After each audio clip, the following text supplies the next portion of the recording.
দিল্লিতে বহুতল বিপর্যয়, 4 জনের মৃত্যু হয়েছে। দিল্লির মুস্তাফাবাদ সেখানে ভেঙে পড়ল বাড়ি, 4 জনের মৃত্যু। ধ্বংসস্তূপে অনেকের আটকে থাকার আশঙ্কা, উদ্ধারে দমকল, পুলিশ এবং এনডিআরএফ। উত্তর পূর্ব দিল্লির মুস্তাফাবাদ সেখানে বাড়ি ভেঙে মৃত্যু হয়েছে 4 জনের। ধ্বংসস্তূপের নিচে এখনো অন্তত 8 থেকে 10 জন আটকে রয়েছেন বলে আশঙ্কা করা হচ্ছে।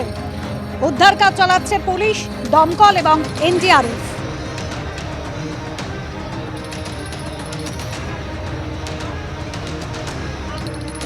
এনডিআরএফ এর টিম কাজ করছে, কিন্তু এখনো ধ্বংসস্তূপের নিচে বেশ কয়েকজন আটকে রয়েছেন বলে আশঙ্কা। ফের বহুতল বিপর্যয় এবার উত্তর পূর্ব দিল্লির মুস্তাফাবাদে। ইতিমধ্যেই 4 জনের মৃত্যু হয়েছে বলে জানানো হয়েছে। দমকল, পুলিশ এবং এনডিআরএফ এর কর্মীরা তারা উদ্ধার কাজ চালিয়ে যাচ্ছেন এখনো। ফের কলকাতায় গাড়ি দুর্ঘটনা, এবার গাড়ি দুর্ঘটনা রেড রোডে একটি গাড়িকে ধাক্কা মারল অপর একটি গাড়ি।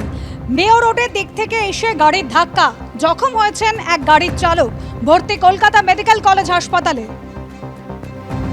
ফের কলকাতায় গাড়ি দুর্ঘটনা, রেড রোড ধরে যাওয়া গাড়িকে ধাক্কা মারল আরেকটি গাড়ি, জখম হয়েছেন গাড়ির চালক, ভর্তি কলকাতা মেডিকেল কলেজ হাসপাতালে।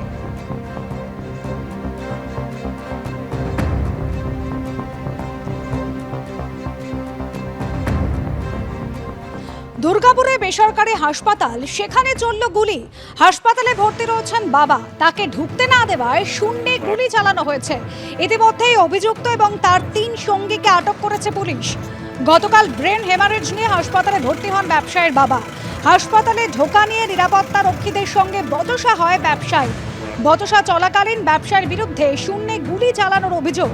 আগ্নেয়াস্ত্রের লাইসেন্স রয়েছে বলে দাবি অভিযুক্তের।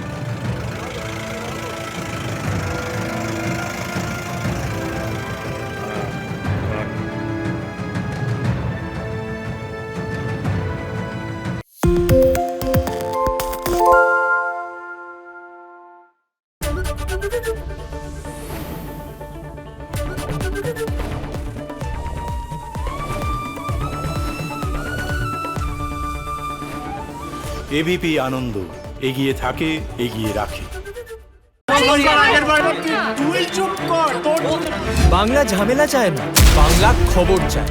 বাংলা খবর, বাংলার খবর। সত্য অন্তহীন, সত্যের খোঁজও তাই, সত্য সন্ধানে তাই আমরা অক্লান্ত, অকুতভয়। এবিপি আনন্দ নতুন ভাবনার প্রতীক, যা মনে মুক্ত, তথ্যে যুক্ত এবং যাবতীয় সীমানার বাঁধন থেকে মুক্ত।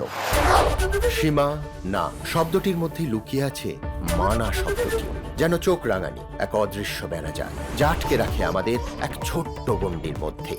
একমাত্র সঠিক খবরই গড়ে তুলবে এক মুক্ত সমাজ।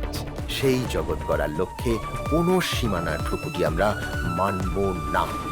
এবিপি আনন্দ, এগিয়ে থাকে, এগিয়ে রাখে।